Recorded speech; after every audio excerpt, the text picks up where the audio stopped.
The Martins' house was a cozy refuge, a home they had built over the years for their two young children.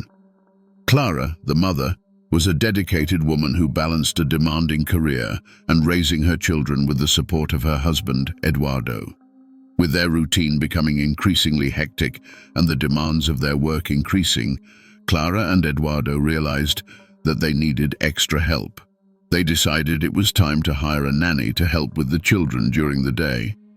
Clara started looking for someone who was reliable and caring, someone who could adapt to the family dynamic without causing major changes. After interviewing several candidates, many of them looked good on paper, but there was something missing that Clara couldn't define. Then, one day, the nanny agency recommended Alice. The young woman arrived for her interview on time, with a welcoming smile and a calm manner that immediately won Clara over. Alice was in her early 20s, with big brown eyes and a serene demeanor. When answering questions, she spoke calmly, showing confidence and experience. She told us that she had looked after children of different ages and that she loved spending time outdoors, activities that Clara valued. During the interview, Alice made a point of getting down on her knees to speak directly to the children, quickly winning them over with jokes and promises of fun stories. Clara exchanged glances with Eduardo and knew at that moment that Alice was the right person. There was something about her that inspired confidence. After the interview, Clara and Eduardo discussed it briefly and decided to offer the job to Alice, who readily accepted, showing enthusiasm. With the new nanny hired, Clara felt a wave of relief. Finally, someone could help them keep the household routine running smoothly. For the first few days, Alice was exactly as she had promised. She arrived early, always smiling, and looked after the children with patience and affection. She prepared healthy snacks, took the little ones for walks in the park, and read them bedtime stories. Clara began to relax, trusting that she had made the right decision in choosing Alice. However, even with this confidence, Clara couldn't help but notice a few small details, things that at first seemed trivial. One day, when Clara came home from work, she found Alice standing in the living room, looking out of the window. The nanny's expression was distant, almost absent, as if she was deep in thought. When Clara entered the room, Alice immediately returned to normal, smiling and asking how the day had been. These moments were fleeting, almost imperceptible, but Clara couldn't ignore them completely. An uncomfortable feeling began to settle in, like a shadow in the corner of her mind. However, whenever she tried to confront this feeling, Clara remembered how well Alice looked after her children, how much the little ones seemed to love her. She wondered if perhaps she was just being paranoid, looking for trouble where there was none. Alice, on the other hand, always seemed to be in control, always one step ahead, dealing with the children in a way that Clara found admirable. Even so, the image of Alice standing in the living room, looking out of the window with that empty stare, never left her mind. As the days went by, Clara tried to ignore her doubts, convincing herself that everything was fine. After all, she and Eduardo had made the right choice, or so she hoped. The first signs that something was wrong emerged discreetly, almost like whispers in the back of Clara's mind. The children, who had previously been full of energy and curiosity, began to behave differently. Little Lucas, who used to run around the house laughing and making up games, now preferred to sit quietly, staring at nothing. His sister, Beatrice, who always asked endless questions about everything, started answering monosyllabically, as if she was losing interest in the world around her. At first, Clara attributed these changes to the adaptation phase with the new nanny. She thought that perhaps her children were still getting used to Alice's routine and rules. After all, a new constant presence at home could have an impact on the children. However, the feeling of unease didn't leave her. Clara began to watch her children more closely, trying to understand what was going on. One evening, while Eduardo was in the office finishing some work, Clara decided to review the recordings from the security cameras installed around the house. It was a recent habit, something she had started doing to make sure everything was okay in their absence. The cameras covered the living room, the kitchen, and the corridor leading to the bedrooms, strategic points for monitoring the children's activities. Watching that day's recordings, Clara noticed something peculiar. In one of the scenes, Alice was in the living room, apparently playing with the children. Lucas and Beatrice were sitting on the carpet, surrounded by building blocks, but they weren't playing as usual. Instead, they were watching Alice with unusual attention. Clara frowned, leaning closer to the screen. Alice had her back to the camera, but Clara could see her shoulders tense and the way she moved her hands as if she were telling the children something important. Then suddenly, Alice stopped talking. She went still, her hands falling by her sides, and stood in the middle of the room, staring at the opposite wall. The children also remained motionless, their gazes lost.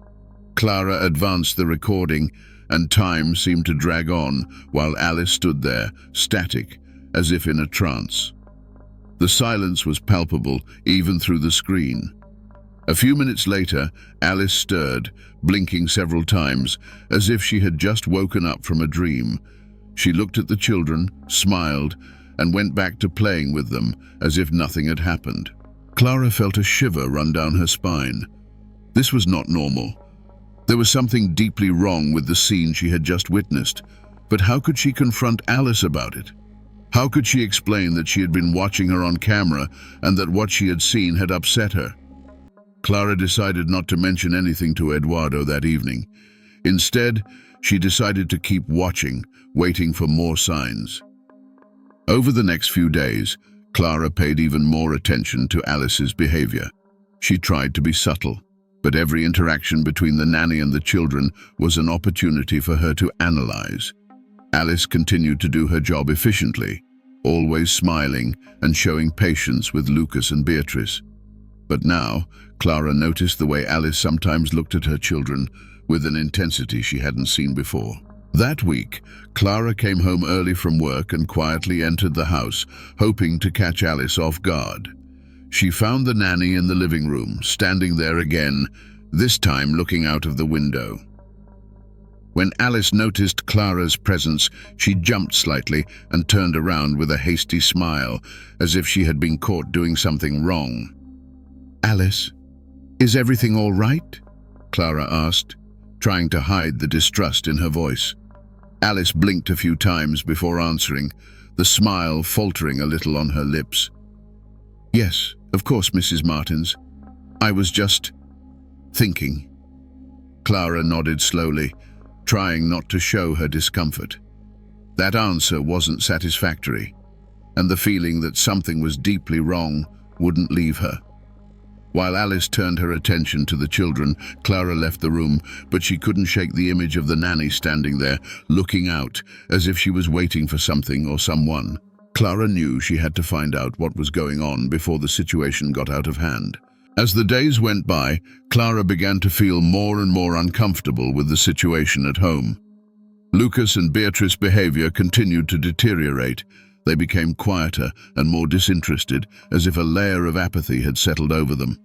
At first, Clara tried to attribute this to adjusting to the new routine and stress, but she couldn't ignore the fact that the changes coincided with Alice's arrival.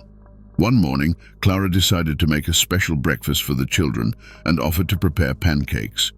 While she was in the kitchen, Alice was in the children's room, helping them get ready for the day. Clara heard giggling and low conversations coming from the bedroom and decided to go in to check how they were doing. When she entered, she saw Alice and the children playing a game of blocks on the floor.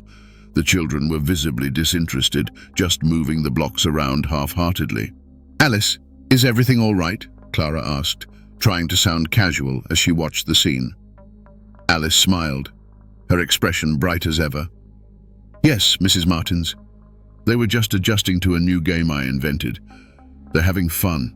They're just a bit tired." Clara accepted the explanation, but couldn't shake the feeling that something was wrong.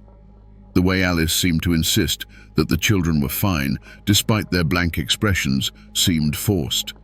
Clara decided to continue monitoring the situation. One afternoon, Clara decided to install an extra camera in the children's room, a little more hidden, to ensure that she could see what was going on there without being noticed. She was determined to understand what was affecting her children and was willing to go to any lengths to find out the truth. That evening, while Eduardo worked late at the office, Clara decided to review the new recordings. She watched carefully, looking for any clues about Alice's behavior. What she saw was even more disturbing than she had expected. Alice was in the children's room, but this time with a strange object in her hand, a small wooden box that Clara didn't recognize. Alice slowly opened the box and began muttering to herself, her tone low and steady. Clara couldn't clearly hear what was being said, but the way Alice looked at the box and the children was unsettling. The children, who were lying on the bed, seemed unable to move or react, with fixed gazes and inert expressions. Every night, the same scene was repeated. Alice would enter the children's room with the box, mutter incomprehensible words, and remain there for a while, as if performing some kind of ritual. Clara was starting to get desperate. Alice's behavior seemed to be deeply affecting her children, and she didn't know how to deal with it. One particularly difficult morning, Clara found Beatrice playing with a strange object that didn't belong in the house. A small porcelain doll with a cold, inexpressive look on its face. When Clara asked her daughter about the toy, Beatrice replied that Alice had given it to her. Clara immediately confronted Alice about the doll, but the nanny seemed genuinely surprised and confused, stating that she had never given such a toy to children. Clara decided to investigate the origin of the doll and discovered that it had not been bought by any member of the family. Desperate, Clara talked to Eduardo about her findings, but he was skeptical and thought she was exaggerating. He tried to comfort her, suggesting that perhaps the children's adaptation was taking longer than expected. Even so, Clara couldn't ignore the growing feeling that there was something deeply wrong in the house. She became obsessed with finding out what Alice was really doing with her children and what she was hiding. Each day seemed to bring new doubts and uncertainties, and the feeling of unease turned into an increasingly palpable terror. Determined to uncover the truth, Clara continued to observe and investigate. Something about the way Alice dealt with the children and the babysitter's strange behavior were creating a mystery that Clara couldn't ignore. She needed to find out what was really going on before it was too late. Clara's unease had reached a critical point. She sensed that something dark lurked behind Alice's behavior, and the mystery surrounding the nanny was consuming her thoughts. To try to get answers, Clara decided to install more cameras at strategic points in the house, particularly in the corridor leading to the children's bedrooms and in the area where Alice spent most of her time. That evening, while Eduardo was still away, Clara prepared to review the recordings from the additional cameras. She was anxious and nervous, fearing what she might discover. She sat down in front of the monitor and began to watch, her mind racing with questions and doubts. The images showed a house in its everyday normality, but Clara was looking for something specific. Hours passed as Clara watched the videos, analyzing every movement. Alice's behavior seemed to be under constant surveillance. However, it was while reviewing the recordings from the children's bedroom that Clara found something disturbing. It was around midnight when the images showed Alice silently entering Lucas and Beatrice's room. Clara watched carefully as the nanny moved with almost ritualistic precision. Alice was carrying the same wooden box that Clara had seen before, and this time she seemed to be carrying out a more elaborate procedure. Alice placed the box next to Lucas' bed and, with an expression of concentration, slowly began to open the box. Clara saw that inside were small objects, something like amulets and folded papers. Alice took out one of these papers and began mumbling it, waving it in the air. The children were lying down, apparently not moving or reacting to what was happening around them. What disturbed Clara most was the way Alice seemed to perform the ritual. Her movements were slow and meticulous, almost as if she were performing some kind of ceremony.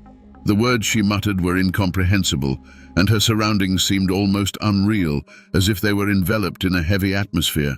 The most disturbing moment was when Alice approached Beatrice and, with a careful gesture, placed one of the amulets next to the girl's bed. Clara noticed that Beatrice's expression was calmer and more peaceful, but there was something sinister about the way this seemed to be happening. It was as if Alice was trying to control the children's behavior in some way.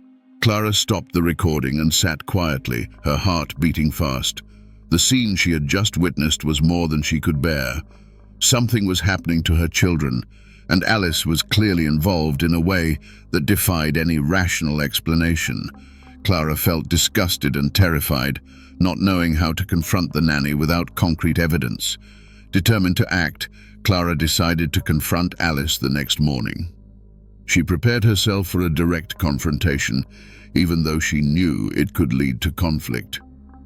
A sense of urgency motivated her, and she knew she had to confront the situation once and for all.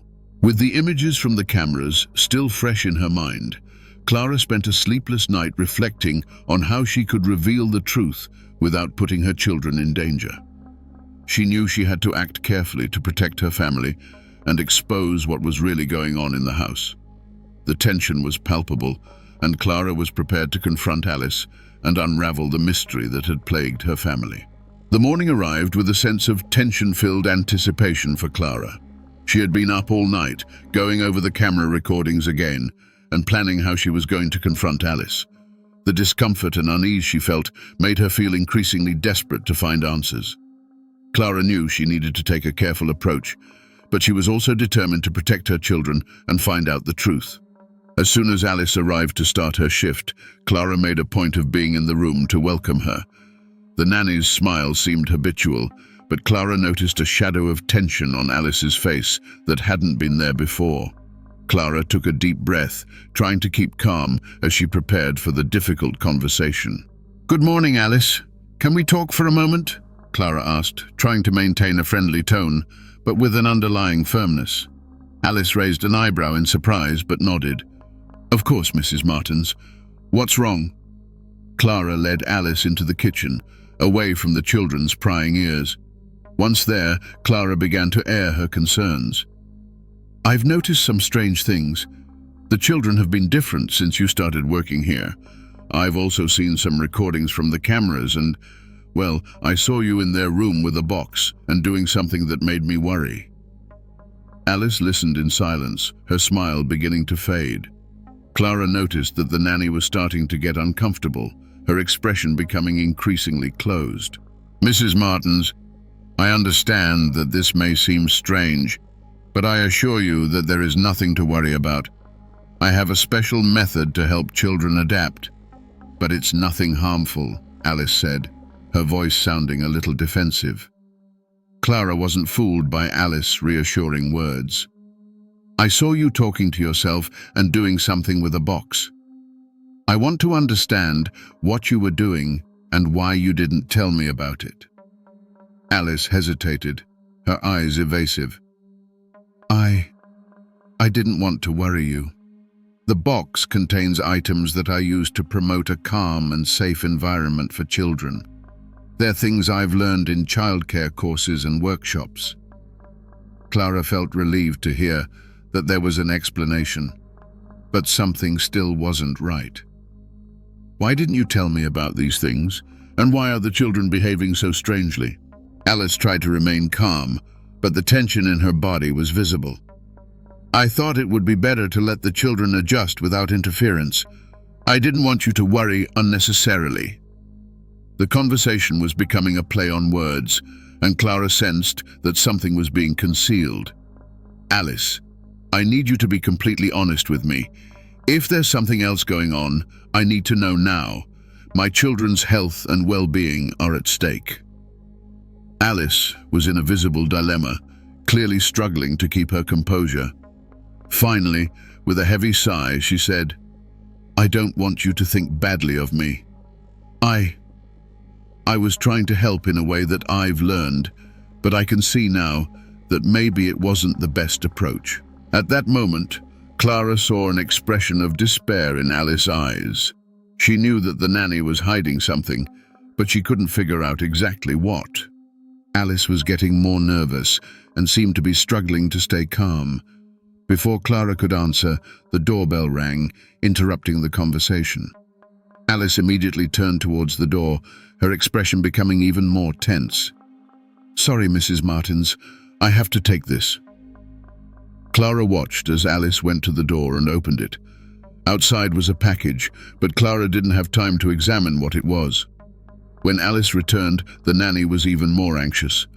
Clara sensed that the moment of truth was approaching and knew she had to make a quick choice. "Look, Alice, I don't want to continue this conversation without knowing for sure what's going on. I need a full explanation, and I need it now," Clara declared. Alice looked at Clara with a look of resignation. "I understand. Maybe it's best if I go away for a while so you can think things through calmly. I don't want to cause any more trouble." Clara nodded, determined to act quickly. "Yes, please go away for now. We need to sort this out." Alice picked up her belongings and left the house with a look full of tension and regret. Clara felt relief mixed with a growing sense of panic. Now, with Alice out of the picture, Clara needed to find out what was really going on and find a solution before it was too late. With the nanny out of the house, Clara prepared to investigate the package Alice had received and to seek answers about the true nature of the nanny's actions. She knew that her children's safety was at risk and that the truth had to come out. Clara was in a state of frenzy. Alice's abrupt departure had left the house silent, and the package the nanny had received was now in her hands. Without wasting any time, Clara took the package to the kitchen table and began to carefully unwrap it. Her fingers trembled with anxiety as she removed the brown paper that wrapped the contents. Inside the package was a worn leather briefcase with a musty smell. Clara opened the folder, revealing a series of papers and documents. Upon examining the items, Clara found a series of handwritten notes, diagrams and photos that seemed to be related to esoteric practices and the occult. There were also a number of small books with leather covers and enigmatic titles. Clara sat down, trying to process the information. The notes detailed rituals and symbols, many of which she couldn't fully understand, but which clearly involved practices she had never seen before. The growing discomfort in her chest intensified as she flipped through the pages. Among the papers, Clara found an old black and white photo of a woman with an intense, penetrating gaze. On the back of the photo was an inscription, "The Guardian of Shadows." Clara felt a chill as she read the title. The name seemed to indicate something sinister, something linked to the rituals described in the documents. Determined to understand more, Clara began to research the symbols and rituals found in the folder. Using the internet and some reference books, she discovered that the symbols were associated with ancient occult practices and mind control rituals. The connection between the documents and the children's behavior became increasingly clear. Alice was involved in something far more dangerous than Clara could have imagined. With her heart racing, Clara decided to confront Eduardo again. She needed him to see what he had found so that he could understand the seriousness of the situation. When Eduardo arrived home, Clara greeted him with a serious look and took him to the table where the documents were scattered. "Eduardo, you need to see this," Clara said, pointing to the papers and books. "This is what Alice was hiding. I found it in the package she received." Eduardo looked at the items with an expression of incredulity and concern. "What is all this?" It seems that Alice was involved in something much deeper than just looking after the children. Clara explained what she had discovered and how the rituals and symbols were associated with mind control and occult practices. Eduardo was visibly shocked and worried. "This is terrible. We need to do something to make sure the children are safe and that Alice doesn't come back." "Yes, and we need to understand how all this has affected the children," Clara agreed. "I want to call in a child behavior specialist and also inform the authorities about what we've found. This can't be left unresolved." The next morning, Clara and Eduardo contacted a psychologist specializing in children to help understand and deal with the effects Alice might have had on the children. The specialist was clear that the children would need emotional and psychological support to overcome the trauma. In addition, Clara made a report to the police, providing all the evidence she had found. The specialist worked with Lucas and Beatrice, and over time, the children began to show signs of recovery. Clara and Eduardo did their best to restore normality to their children's lives and ensure that they felt safe and loved. Alice was never found, and investigations into her continued without conclusive results. Clara and Eduardo began to carefully monitor the family's safety, taking extra measures to ensure that nothing similar could happen again. Alice's mystery left an indelible mark on their lives, but it also taught them the importance of being vigilant and protecting their family at all costs.